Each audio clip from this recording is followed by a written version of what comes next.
Well, greetings and salutations, everybody. Welcome to the best day movie-related show on the planet Earth, the John Campea Show, coming to you from right here in Las Vegas, Nevada. I'll get to that in a second. My name, of course, is John Campea, and it is an awesome honor and privilege, as it is every day, to have you, our international friends, gather around so we talk about our favorite things in the world, movies, movie news, TV, and streaming, and all sorts of good stuff. Not just giving you our opinions, but giving you information and context so you guys can form your own well-informed opinions, whether they're the same or completely different from mine. And here's how today's podcast is going to go. We're going to start off by talking about a number of topics we have lined up here. We're going to talk about Transformers had a pretty good opening night for Rise of the Beast. We'll get to that. The Batman rumoredly has narrowed down their search for Two-Face for the Batman 2. We're also going to talk a little bit about Boba Fett. Doesn't look like it's going to have a second season, but he will return. And it also looks like The Legend of Zelda is about to get the Illumination animated movie treatment, just like the Mario brothers did. So yeah, I'm in Las Vegas. Now here's the reason why. So my wife, Ann, she's the vice president of her company, and they just had this big company thing out in Pittsburgh, which is where the head offices of her company is.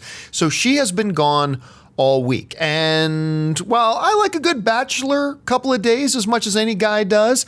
I also do get a little grumpy when I'm not, when I'm kind of separated from Ann for a while. So she was stopping over on the way back in Las Vegas to see a girlfriend of ours, and I decided to drive out here and spend the weekend with her out here because I had gone long enough without seeing her. I know that's kind of sad, but it is what it is. Anyway, guys, we do have a bunch of things to talk about here today. And for those of you who normally watch either on Spotify or if you're one of our beloved YouTube channel members, the video version of the show, there's no video version of the show because I didn't have a proper camera setup that I could do here in Las Vegas. So today is audio only, which is how most people enjoy the show anyway.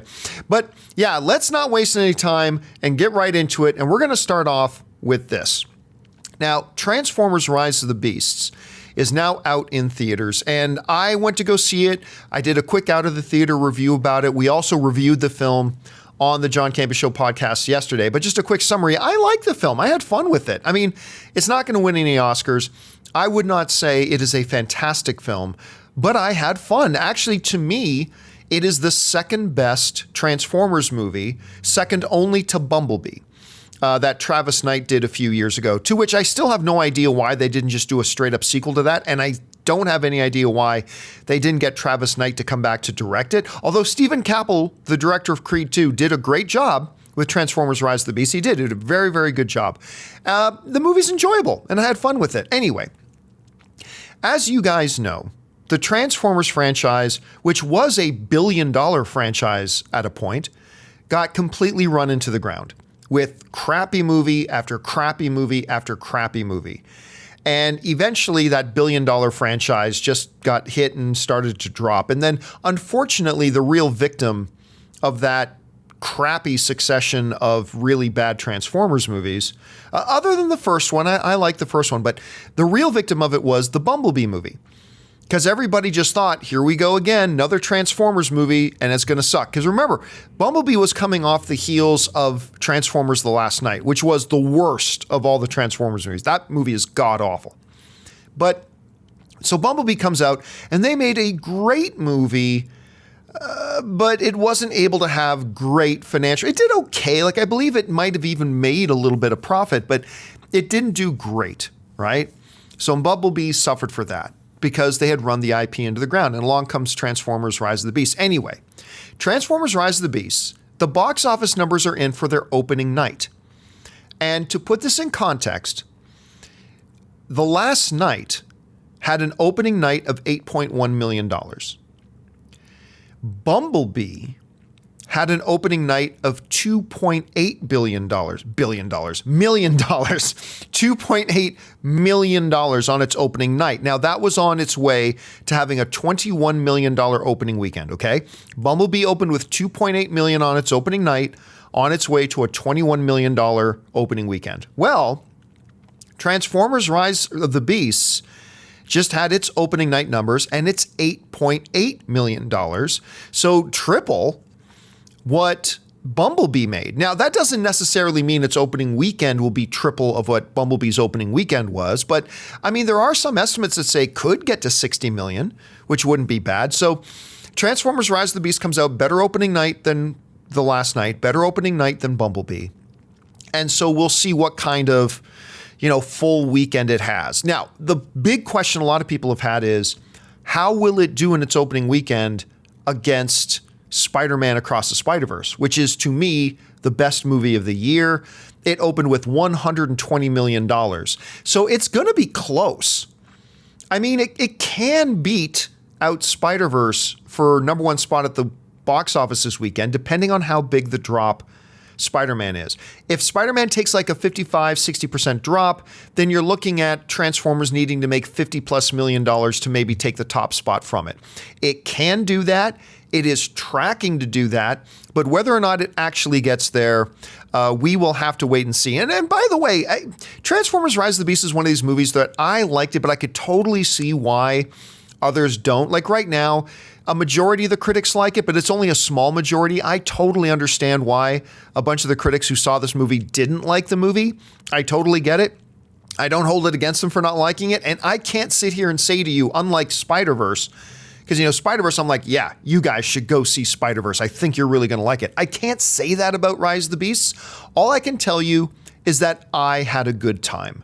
And hopefully you guys will too. So yeah, if you guys get a chance, make sure you go and check it out. All right, guys. With that down, let's move on to this, shall we? So Matt Reeves' The Batman came out last year, and by all metrics, it's a stunning success, right? Like, the movie ended up with somewhere in the neighborhood of an 87 or an 85% critic rating, an 87% audience rating, and despite all the uphill battles it had to face, it made $771 million at the box office, despite the fact that it was yet another incarnation of a live-action Batman, despite the fact that there was a lot of confusion out there. It's like, wait a minute, we heard Michael Keaton's coming back as Batman. Wait a minute, I thought Ben Affleck was Batman. Wait a minute, is this part of the DCU? Is it not part of the DCU? So despite that, and despite the fact that you guys know what I'm going to say next, that they announced that Twilight Boy was going to be playing Batman, to which a lot of people were instantly very critical of the decision. I said right away that I thought the casting of Robert Pattinson was a great idea. When he wasn't joking about not thinking he had to work out to play the role, that got under my skin. But that aside, I thought Robert Pattinson was a great choice to play Batman. The movie came out, Matt Reeves directs it. It's a fabulous movie. It was in my top 5 best films of the year that year. Great success. Again, $771 million at the box office, high critic rating, high audience rating. Well, everybody's been asking, when is the sequel coming? Now, there is an unconfirmed report going around out there, but it comes from fairly reliable sources, but we'll still classify this as rumor, all right? But there's a report going around right now that the main antagonist of the film, or at least a key character in the film, is going to be Harvey Dent, aka Two-Face. Now, according to the reports going around, they have narrowed down to 2 actors who may be playing Harvey Dent. And those 2 actors are Josh Hartnett and Joel Edgerton. And I got to tell you, I really like both these guys. And I would have no problem with either of them getting the role. As a matter of fact, I'll tell you right now, I'm already happy. I'm happy. Done. Because if they announce Josh Hartnett got it, I think he's a tremendous talent. I think he's a tremendous actor. I'll be totally thrilled that Josh Hartnett's going to be Two-Face. If they say Joel Edgerton gets it, I'm totally thrilled. I think Joel Edgerton is a super underrated talent in this business. He's great. Now, if you know the name Joel Edgerton, he's not necessarily a household name, but he was in things like The Green Knight, with Dev Patel. He was in Loving with Ruth Negga, which he was great in. He directed and starred in that little film, The Gift, which I thought was awesome. And of course, to a lot of Star Wars fans, he's Uncle Owen in the Star Wars stuff. And he was in Zero Dark 30. And for me, I think my favorite performance of his was in a movie, an MMA movie he did with Tom Hardy called Warrior a bunch of years ago. Fabulous movie. Love him in it. Josh Hartnett, of course, Black Hawk Down, Lucky Number 11, Pearl Harbor. He was really good in that series, Penny Dreadful. Had a weak ending, but Josh Hartnett was really, really good in that. Anyway, the idea of Matt Reeves as the Batman going in the direction of, say, a Two-Face as the main villain, that tracks. Because one of the things that's been a topic of discussion surrounding the Batman potential franchise and where it goes after the first film is Matt Reeves's Gotham, Matt Reeves's world is a much more grounded world than, say, the world of the DCEU. Like, in Matt Reeves's Batman world, there's no Superman, right? There's no alien being with godlike powers flying through the skies and shooting lasers out of his eyes. There's no legendary mythical island of Themyscira where Amazon warriors, send out their finest champion to be known as Wonder Woman. There's no guy flying around with a green ring on his finger whose power is only limited by that of his willpower. I mean, just that's not this world. And some of Batman's rogues gallery are characters that border on sci-fi, fantasy, magical characters, whether you're talking about like a Killer Croc or you're talking about, well, several of the Batman things, right? So it's been a question about what villains do they go with? I mean, if they don't want to just heavily go back to Joker, because, every iteration of Batman has their Joker, and of course they do, they should. Joker is synonymous with Batman. But, a lot of fans would like to see them explore the rogues gallery a little bit as well. Now, we've been having some discussions around the show about what characters could those be. I've always been a big proponent of seeing KG Beast. Some people thought, if you try to make it a little bit more grounded, you could do a Mr. Freeze. Mr. Freeze could be really interesting. You just have to science it up a little bit rather than science fiction it a little bit. So that would be possible. But really, a Harvey Dent or Two-Face is really a logical choice. I mean, he's a perfect character for that grounded kind of world. And to me, again, whether it's Josh Hartnett, whether it's Joel Edgerton, I think either of these guys would be fantastic playing that role, and I am down for it. Just as long as I want to see Andy Serkis back as Alfred. I want to see Robert Pattinson back as Batman. I'd love to see Zoe Kravitz back as Catwoman. As long as Matt Reeves is directing it, I'll have all the faith in the world in it. So here's looking forward to that. Now, again, let me reemphasize this whole thing about that it's going to be Two-Face and it's down to Josh Hartnett and Joel Edgerton. These are not confirmed stories. Again, though, they come from a couple of fairly reputable sources, even though they're not the major trades. So take it with a grain of salt. This may not be true, but if they are, I kind of like the story. All right, guys. And for now, we're going to take just a second here and thank a couple of the sponsors of today's episode of the John Campea podcast, our friends at Honey and our friends at Manscaped. Today's episode of the John Campea Show is brought to you by Honey, the easy way to save when shopping on your iPhone or computer. Guys, more and more, we enjoy shopping online, whether it's on our phones or our computers. And how many times have you gotten to the checkout and seen that promo code box and thought, man, if I only had a promo code, I could save some money? Well, thanks to Honey, manually searching for coupon codes is a thing of the past. Honey is the free shopping tool that scours the internet for promo codes and applies the best one it finds to your cart. So here's the situation. You're shopping online on one of your favorite sites, and when you go to checkout, the Honey button appears, and all you have to do is click Apply Coupons. Then just wait a few seconds as Honey works its magic and searches for coupons it can find for that site that you're on. And if Honey finds a working coupon, just watch the price drop. Recently, Ann and I were hanging out at home one evening and we decided to order in, and the Honey button appeared. I was able to apply a coupon and I actually saved like $6 or $7. It was that easy to use. And Honey doesn't just work on your desktop computer, it also works on your iPhone. Just activate it on Safari on your phone and save on the go. If you don't already have Honey, you could be straight up missing out. And by getting it, you'll be doing yourself a solid and supporting this show. Get Honey for free at joinhoney.com/Campea. That's joinhoney.com/Campea.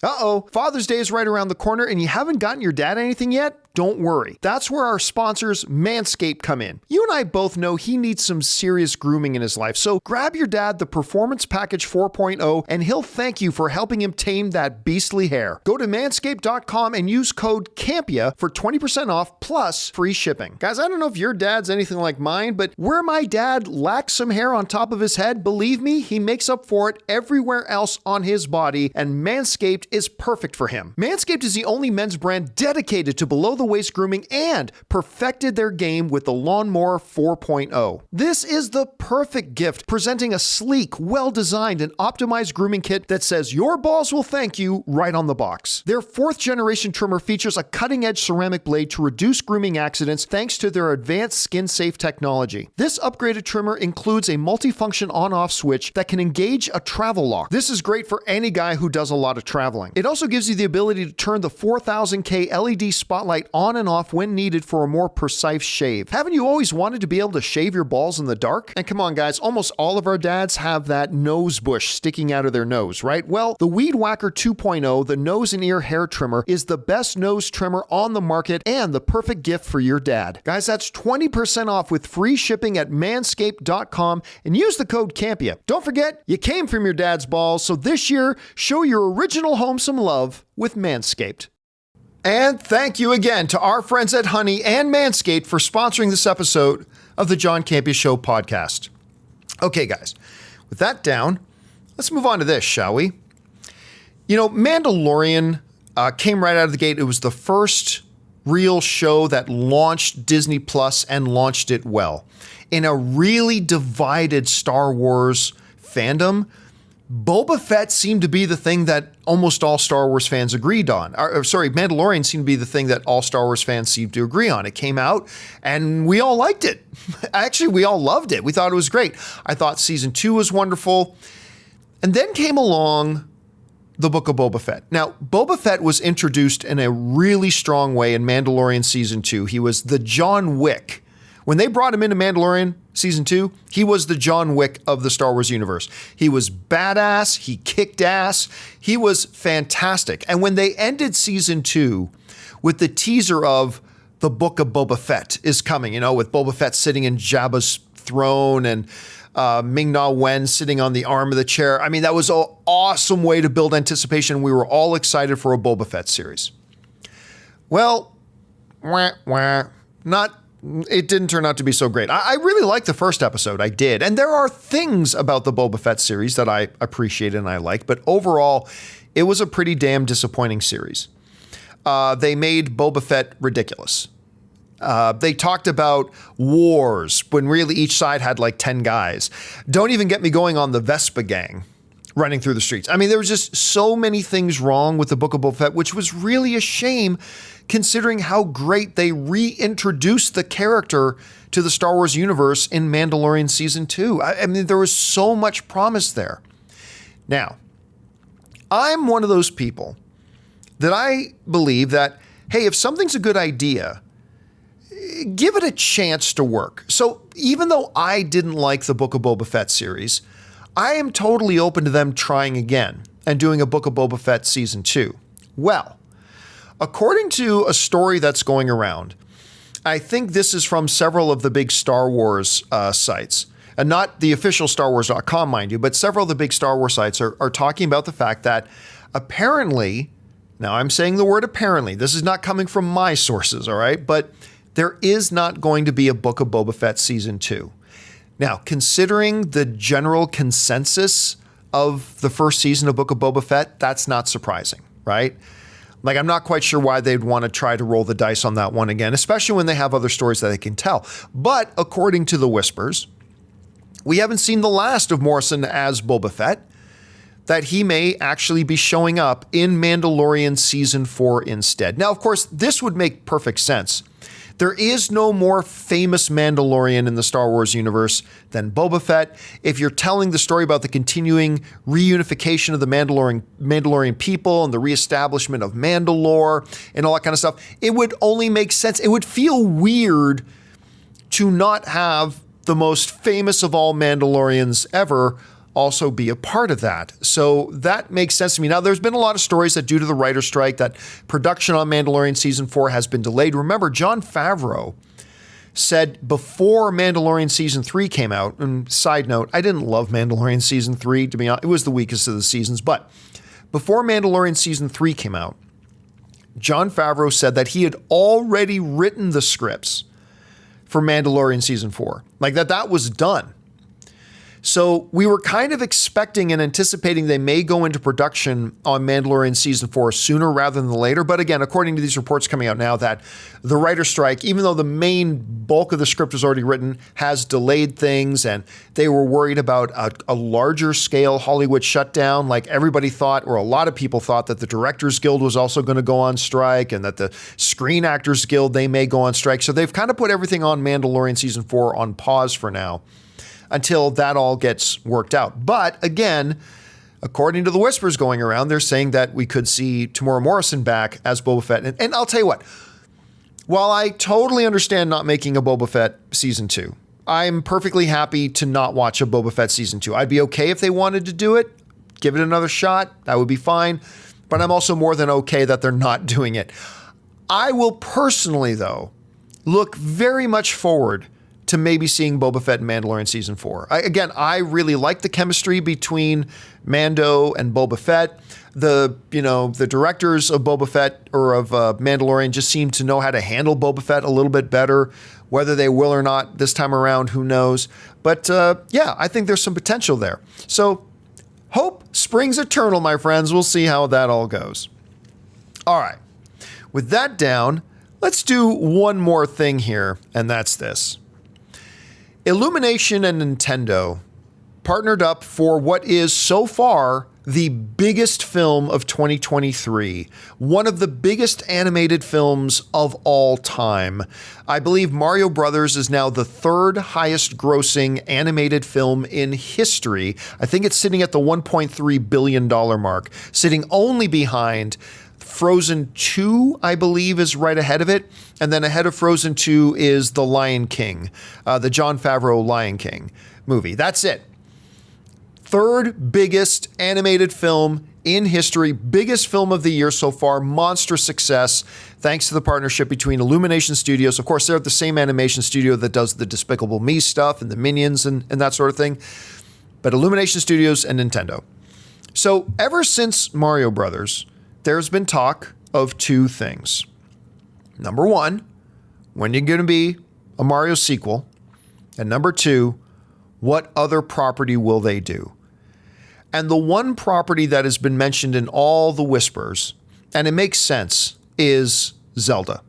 That's it, right? Because there is really nothing else in Nintendo's library that I think comes anywhere near close to the popular. I mean, Mario Brothers is it. Mario is synonymous with Nintendo. That's it. You think Nintendo, you think Mario. That's it. And there's really nothing else that kind of holds that spot with Mario. But if there were a second place, I think it's probably Zelda. And Nintendo's game, Breath of the Wild, Legend of Zelda Breath of the Wild, is some people considered to be the greatest video game of all time. Almost everybody acknowledges it as the greatest Nintendo Switch game of all time. And by the way, they just had their sequel come out, Tears of the Kingdom, which has done bonkers business for them already. And more importantly to this particular topic, Zelda has a long, rich history of games with Nintendo, as does Mario Brothers. And with the huge popularity of both Breath of the Wild and now Tears of the Kingdom, and by the way, some fantastic storytelling. Far better than any quote-unquote story you're going to get in a Mario game, right? A history of fantastic storytelling with those things. It would make sense that that's the next one up. And we have heard some reports that there were talks going on. Now, a little while ago, there was even a report going around that Nintendo was looking at maybe getting a live action Legend of Zelda movie together. Now, look, I will tell you straight up where I sit on this. If I was an executive at Nintendo, say I was an executive at their entertainment division, their movie and television division, not that they have one, I would say Legend of Zelda, we do live action. Mario, perfect for animation. I would do personally Zelda live action. Well, according to a new report coming out, I believe this was from Jeff Snyder is reporting this, that right now, Illumination Studios, who did the Mario Brothers movie for Nintendo, and Nintendo are pretty much getting ready to sign the deal for Illumination to do a Zelda animated movie. And here's the really interesting part. Now, because I don't think any of us would be surprised to find out Illumination and Nintendo are going to partner up to do a Zelda movie. That's not really surprising. The surprising thing to me in this report is that they're saying that would be the next movie. And I have always thought, and if you've listened to the show, you've heard me say this, I have always believed that, yes, I think they'll do a Zelda movie at some point, but obviously next up will be Mario 2. A sequel to Mario, the third biggest animated film in history, the #1 box office film of 2023. That's what they're going to do first, right? They'll clearly do Mario 2 first, and then maybe they'll do a Zelda. Well, again, now they're saying, in this particular report, if Jeff's to be believed here, that the next thing up is Zelda, that Link is next at bat. And that to me is kind of fascinating. Now, that might be true. It might be not true. Maybe when saying that that'll be the next movie they do, maybe he means that in terms of not necessarily excluding Mario 2, but the next property in the Nintendo lineup that they're going to do. I mean, I don't know. I'm just saying, I'm going to be pretty surprised if they do end up doing this before Mario 2. I would think that they'd want to move on a Mario Brothers 2 as quickly as possible to strike while the proverbial iron is hot, so to speak, if you know what I'm saying. But I'll tell you what, either way, after looking at what Illumination and Nintendo did with Mario Brothers, which is not the world's greatest movie, but I mean, there's not a lot of story there, but there's no real story in any of the games. I mean, nothing with real significance or depth, right? But they still managed to do a really good job with it. Made a very lighthearted, entertaining, fun little animated film. And I applaud them for it. They did a great little job with that.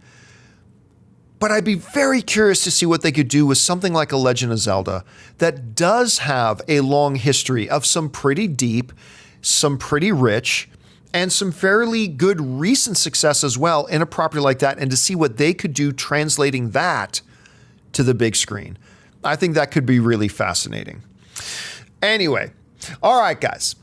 Next up, here's what we're going to do. For those of you who are listening to our podcast, you may or may not know that we also have a YouTube channel. And on that YouTube channel, we have some beloved channel members who support us, and we love them.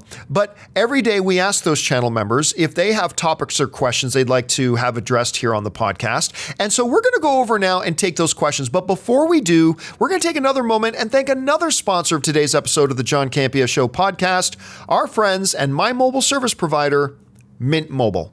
We want to thank a sponsor of this video, Mint Mobile. From the gas pump to the grocery store, your utility bills and favorite streaming services, inflation is everywhere. Seriously, make it stop. Thankfully, there's one company out there that's giving you a much needed break. It's Mint Mobile. As the first company to sell premium wireless service online only, Mint Mobile lets you order from home and save a ton with phone plans starting at just $15 a month. You guys know that ever since I switched to Mint Mobile, I've been saving almost 70% a month over my old phone plan. For people looking for extra savings this year, Mint Mobile offers premium wireless for just $15 a month. By going online only and eliminating the traditional cost of retail, Mint Mobile passes the significant savings on to you. All of their plans come with unlimited talk and text plus high-speed data delivered on the nation's largest 5G network. Use your own phone with any Mint Mobile plan and keep your same phone number along with all your existing contacts. Switch to Mint Mobile and get premium wireless service starting at just $15 a month.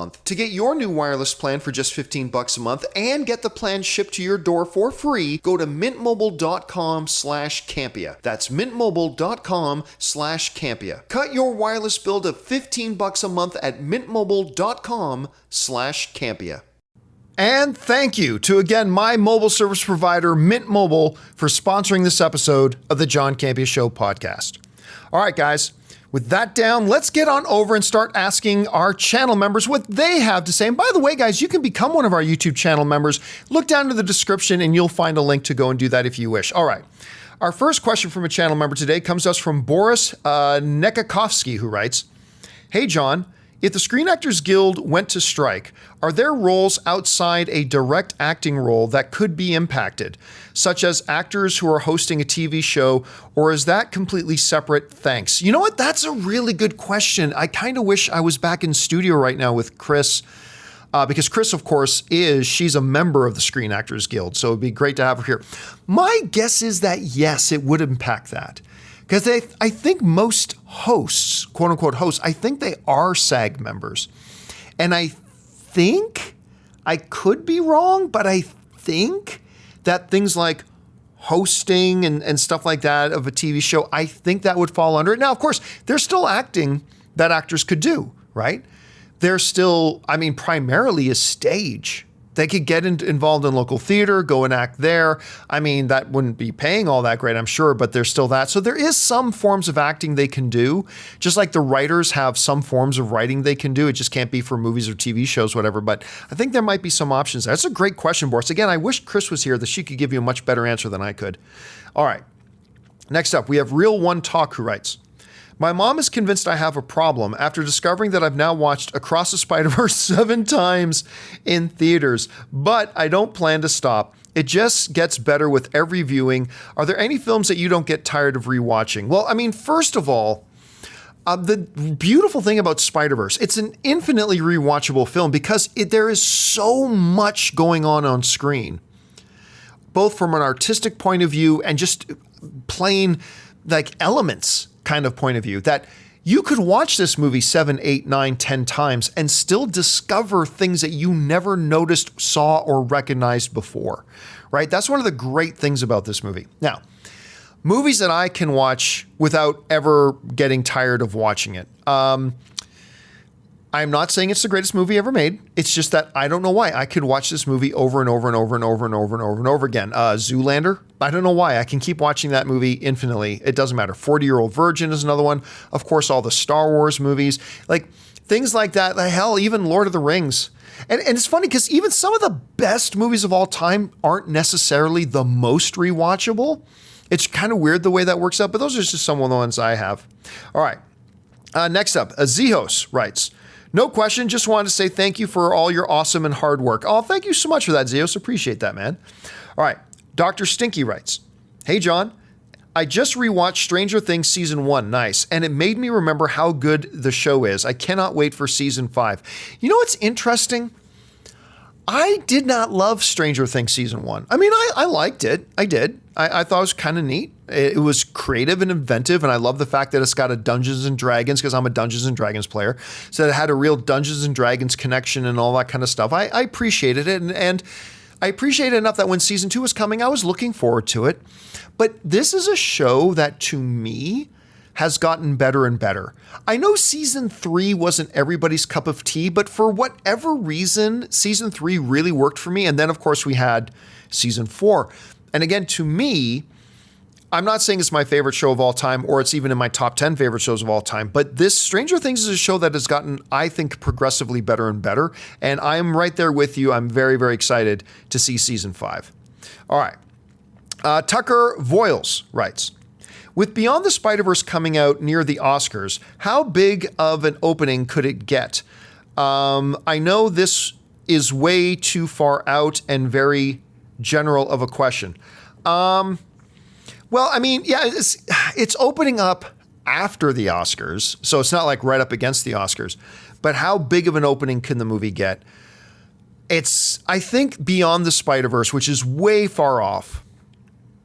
But this is a movie franchise that has gotten better. I mean, the first one was already incredible. Into the Spider-Verse is amazing. Won the Academy Award for Best Animated Picture. Should have been nominated for Best Picture at the Oscars. And that, translated into a $120 million opening for the sequel, which is insane. Beyond the Spider-Verse, and with everybody loving Beyond the Spider-Verse is going to have an even bigger opening. I'm thinking 150, 160.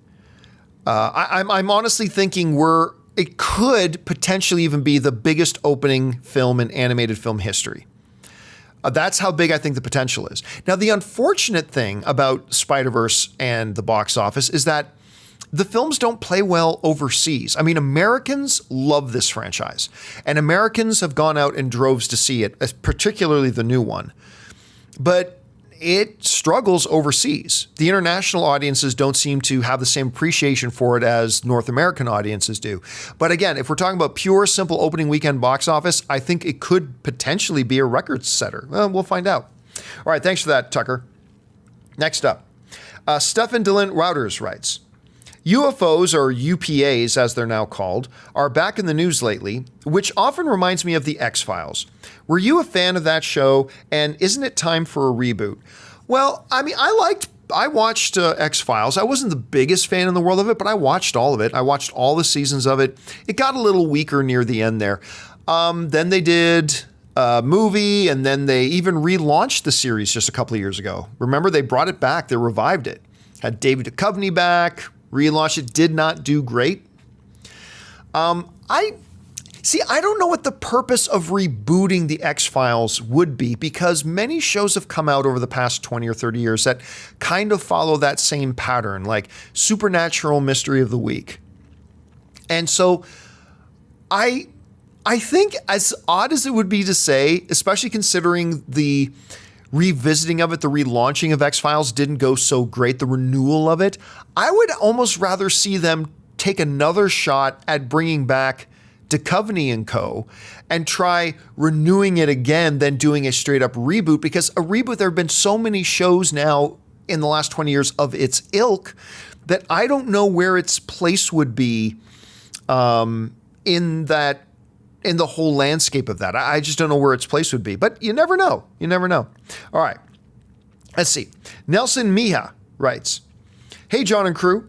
In the past," of course, there's no crew today. It's just me because I'm in Vegas.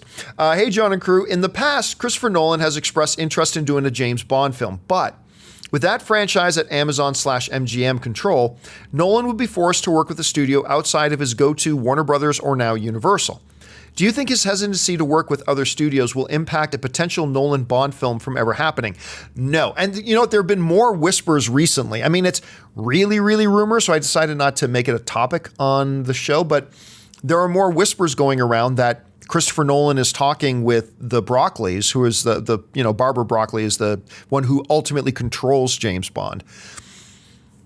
There have been whispers that Nolan and her have been having talks and discussions and stuff like that. Whether that's valid or not, who knows? But here's the thing. I don't think Christopher Nolan has hesitancy in working with other studios. I think he's like anybody. When you find people in a company you're comfortable working with, you tend to keep working with them. And when a company finds an individual they like to work with, they'll make it worth their while to be in that. Like, for the longest time, Warner Brothers was in the Christopher Nolan business. And whenever Christopher Nolan had a new project, they wanted that project. They wanted to be in the Christopher Nolan business. And Christopher Nolan liked working with them until, of course, they moronically blew everything up and they started doing their straight to streaming nonsense and all that kind of stuff. And Christopher Nolan and them very publicly parted ways. Now he's over at Universal doing Oppenheimer, which I cannot wait to watch that movie. But I've never gotten any indication that he was hesitant to work with other studios. Just because you have people you really like working with doesn't mean you don't want to work with other people. So let me put it this way. If, and that's a huge theoretical, hypothetical if Christopher Nolan and Barbara Broccoli are talking James Bond, I don't think the fact that it's not going to be at Warner Brothers or Universal is going to be an impediment to that. I think he would do it. If it's a project that appeals to him, if he gets the right creative freedom to do it, I don't think that, honestly, there's going to be any problem with him taking that on and doing that himself. That's just my take on it at any rate. Okay. Lore Howard writes, "Hey, John. What 90s or 2000s show would you like to see reimagined, like, say, Battlestar Galactica?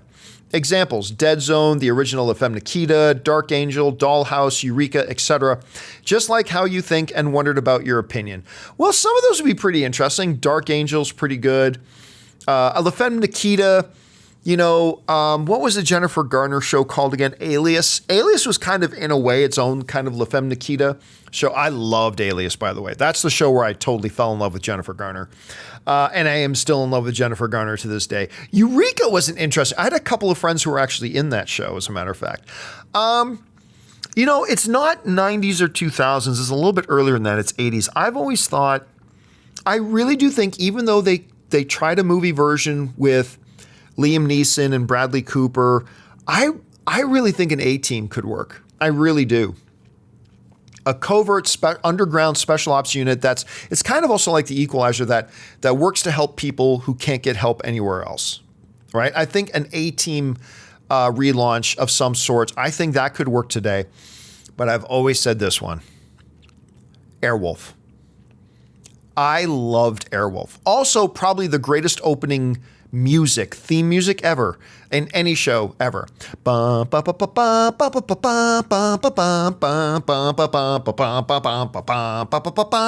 awesome. I love the music to Airwolf.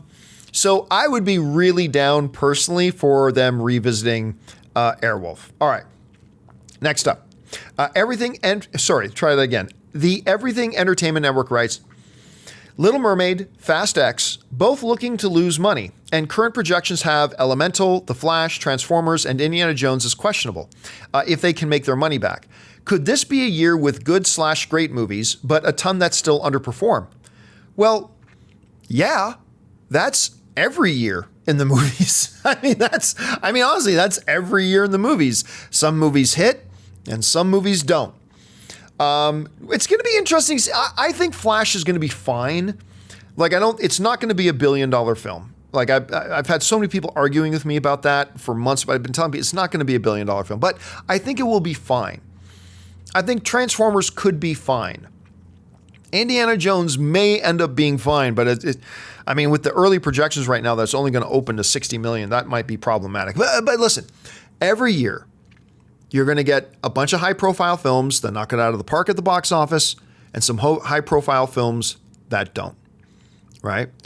And what's really interesting is we're starting to see there used to be a pretty dependable correlation and ratio between domestic box office and overseas box office. There used to be a pretty good formula that, hey, if a movie makes X amount of money domestically, it'll probably make Y amount of money internationally, right? There were always exceptions, of course, 100%. But it was always at least loosely a semi-reliable equation you could count on. But we're seeing a bigger and bigger disparity between that. A great example of that right now is Little Mermaid, which is doing really well in North American box offices. Spider-Man Across the Spider-Verse doing really well at the North American box office, but they're both really struggling internationally. And we're seeing a little bit of a growing chasm there over the years. But yeah, again, to the basic point of it, really think that every year you're going to see big hit films and films that kind of disappoint. All right, next up. Calum writes, will you be doing a spoiler discussion for Rise of the Beast? I don't think so. Partially because I'm traveling right now, but also because I tend to do open spoiler discussions for movies that get a big audience. There's not a lot of point in doing an open spoiler discussion for a movie that not a lot of people have seen. You know what I'm saying?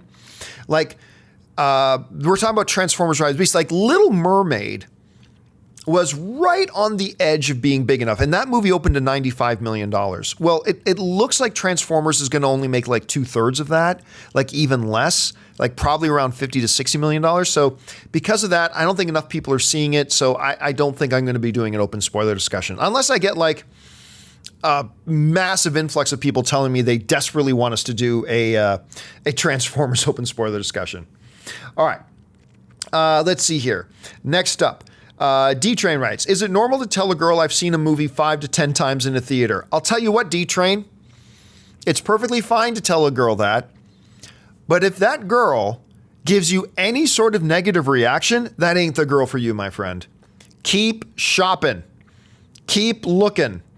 Because, if you're a big film fan and the idea of seeing a movie multiple times, if the idea of you watching a movie that gave you joy multiple times is something that to another person is a turnoff, that person is not somebody you probably want as a part of your life on a regular basis.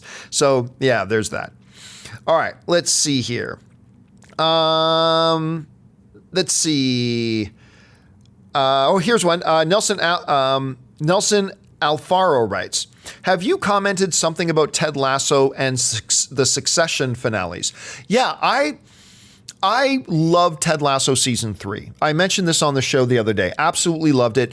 I read some really big criticisms about the season, and I agree with all the criticisms about Ted Lasso season 3, about the fact that it had no focused story, that every single episode seemed to focus on a different character doing different things.